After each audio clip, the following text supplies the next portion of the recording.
பிரைஸ்தலால் மாரநாதா திருச்சபையின் சார்பாக உங்களுக்கு என் அன்பின் வாழ்த்துக்கள். இன்றைய நாளில் சிந்திக்கும்படியாக தெரிந்து கொண்ட வேத பாகம் ஓசியா 14வது அதிகாரம் 1வது வசனம். உன் தேவனாகிய கர்த்தரிடத்தில் திரும்பு. இந்த வசனம் தேவனை நோக்கி நாம் திரும்பி பார்க்க வேண்டும். அப்படி திரும்பி அவரை பார்ப்பதால் கிடைக்கக்கூடிய ஆசீர்வாதங்களை ஒரு சில காரியங்களை பற்றி பார்ப்போம். ஃபர்ஸ்ட், அக்கிரமங்கள் நீங்குகிறது. ஓசியா 14வது அதிகாரம் 1வது வசனத்தில், இஸ்ரவேலே, உன் தேவனாகிய கர்த்தரிடத்தில் திரும்பு, நீ உன் அக்கிரமத்தினால் விழுந்தாய். நாம் கர்த்தரிடத்தில் திரும்பும்போது கிடைக்கக்கூடிய பெரிதான ஆசீர்வாதம், அக்கிரமங்கள் எல்லாம் நீங்குகிறது. அந்த அக்கிரமங்கள் நீங்க என்ன செய்ய வேண்டும் என்றால், ஓசியா 14வது அதிகாரம் 2வது வசனத்தில், வார்த்தைகளை கொண்டு கர்த்தரிடத்தில் திரும்ப வேண்டும் என்று வேதம் கூறுகிறது. நாம் ஒவ்வொரு நாளும் நாம் செய்த பாவங்களை நாம் கர்த்தரிடத்தில் அறிக்கையிட்டு மனம் திரும்ப வேண்டும். அப்படி மனம் திரும்பும் போது தேவன் நம்மை மன்னித்து அக்கிரமங்களை நம்மிடத்திலிருந்து மாற்றுகிறவராய் இருக்கிறார். இரண்டாவது, கிருபை கிடைக்கிறது.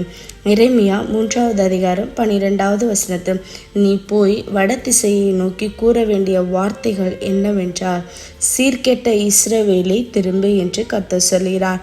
நான் உங்கள் மேல் என் கோபத்தை இறங்க பண்ணுவது இல்லை, நான் கிருபையுள்ளவர் என்று கர்த்தர் சொல்கிறார்.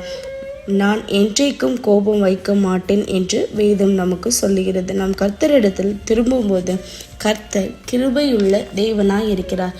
அவருடைய பிள்ளைகளாகிய நம்ம மேல் தேவன் கோபத்தை வைக்க மாட்டார். எனவே நாம் கர்த்தரிடத்தில் திரும்பி அவரை நோக்கி பார்க்கும்போது அவருடைய பெரிதான கிருபையை தர நமக்கு வல்லவராயிருக்கிறார்.